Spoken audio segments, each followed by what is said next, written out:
माता सीता ने किया था सबसे बड़ा गुनाह। रामायण की कथा तो सभी ने सुनी या पढ़ी होगी, जिसमें श्री राम और माता सीता के जीवन से जुड़े पहलुओं को दिखाया गया है।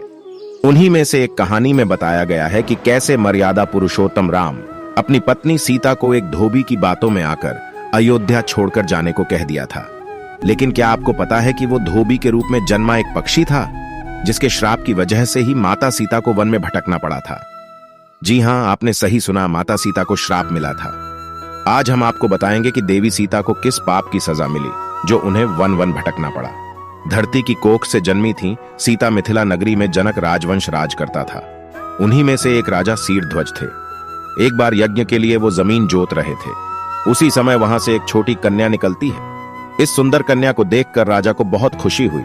उन्होंने उस कन्या को अपनी पुत्री बना लिया। उसका नाम सीता रखा।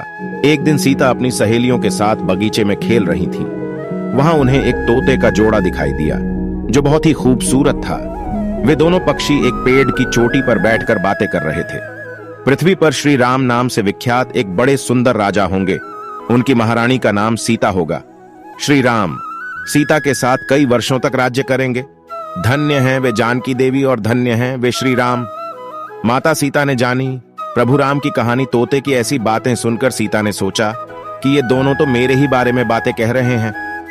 इन्हें पकड़कर मैं इनसे अपने जीवन से जुड़ी सारी बातें पूछ सकती हूँ। इसीलिए उन्होंने अपनी सहेलियों से उन दोनों पक्षियों को पकड़कर लाने को कहा। उनकी सहेलियां उस पर्वत पर गईं और दोनों पक्षियों को पकड़कर ले आईं। माता सीता उन पक्षियों से कहती हैं कि तुम दोनों बहुत सुंदर हो। देखो, डरो नहीं, मैं तुम्हें कोई नुकसान नहीं पहुंचाऊंगी। तुम बस मुझे ये बताओ कि तुम कौन हो और कहां से आए हो। राम कौन है और सीता कौन है, तुम्हें उनके बारे में कैसे पता है? पक्षी जोड़े ने सुनाई। श्री राम जन्म की कथा माता सीता के पूछने पर दोनों पक्षी बताते हैं कि एक बहुत विख्यात महर्षि वाल्मीकि हैं। हम दोनों उन्हीं के आश्रम में रहते हैं। महर्षि ने रामायण नाम का एक ग्रंथ लिखा है, जिसका पाठ उन्होंने अपने शिष्यों को भी कराया है। उन पक्षियों ने सीता को यह भी बताया कि इस ग्रंथ में महर्षि वाल्मीकि ने बताया है कि महर्षि ऋष्यशृंग के द्वारा किए गए पुत्रेष्टि यज्ञ से प्रसन्न होकर भगवान विष्णु राम, लक्ष्मण, भरत और शत्रुघ्न ये 4 मानव शरीर धारण कर पृथ्वी पर जन्म लेंगे। बड़े होने पर श्री राम महर्षि विश्वामित्र और अपने छोटे भाई लक्ष्मण के साथ हाथ में धनुष लिए मिथिला आएंगे और शिव जी के धनुष को तोड़कर सीता से विवाह करेंगे। राम और सीता का विवाह।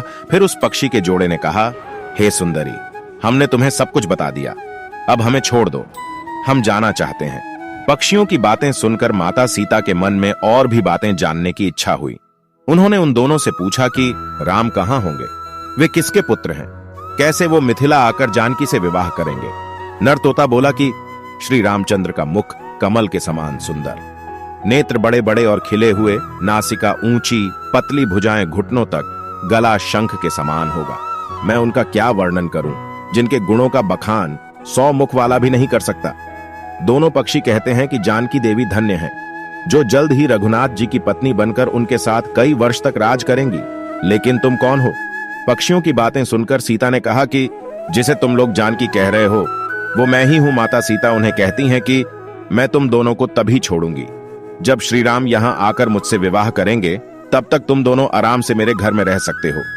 यह सुनकर मादा तोता जानकी से कहती कि हम वन के पक्षी हैं, हमें घर में सुख नहीं मिलेगा। मैं गर्भवती हूं, मुझे जाने दो, मैं अपने स्थान पर जाकर बच्चे पैदा करूंगी।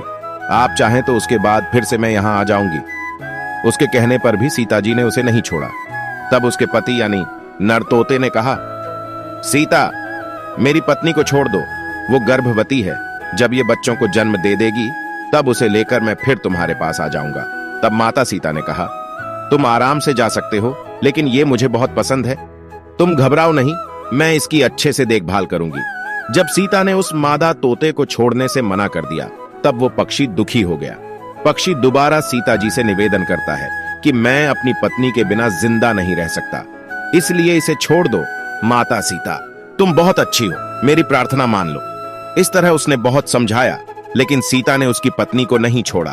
तब मादा पक्षी ने क्रोध में सीता को श्राप दिया कि अरे, जिस प्रकार तू मुझे इस समय अपने पति से अलग कर रही है, वैसे ही तुझे भी स्वयं गर्भवती की अवस्था में श्री राम से अलग होना पड़ेगा। कुछ दिन बाद पति से बिछड़ने के दुख में मादा पक्षी के प्राण निकल गए। पत्नी की मौत हो जाने पर नर पक्षी दुखी हो गया। फिर वो सीता जी से बोला कि मैं मनुष्यों से भरी श्री राम की नगरी अयोध्या में जन्म लूंगा, मेरे ही कारण तुम्हें पति के वियोग का दुख उठाना पड़ेगा। ये कहकर वो वहां से उड़ जाता है। कुछ साल बाद उसका जन्म अयोध्या में धोबी के घर हुआ। उस धोबी के कारण ही सीता जी का अपमान हुआ। उन्हें अपने पति श्री राम से अलग होना पड़ा। उस तोते का श्राप ही सीता जी के पति श्री राम से बिछड़ने का कारण बना। इसीलिए जब माता सीता गर्भवती थीं, तो उन्हें भी पति से दूर वन में रहना पड़ता है। आपने अक्सर लोगों को कहते सुना होगा कि हमें हमारे कर्मों का फल हमें यहीं मिलता है।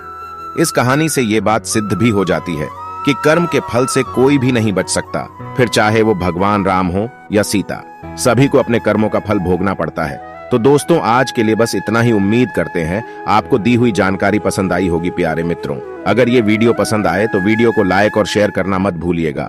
और अगर आपने हमारे चैनल को सब्सक्राइब नहीं किया हो तो जरूर कीजिए। और वीडियो को अंत तक देखने के लिए बहुत बहुत धन्यवाद।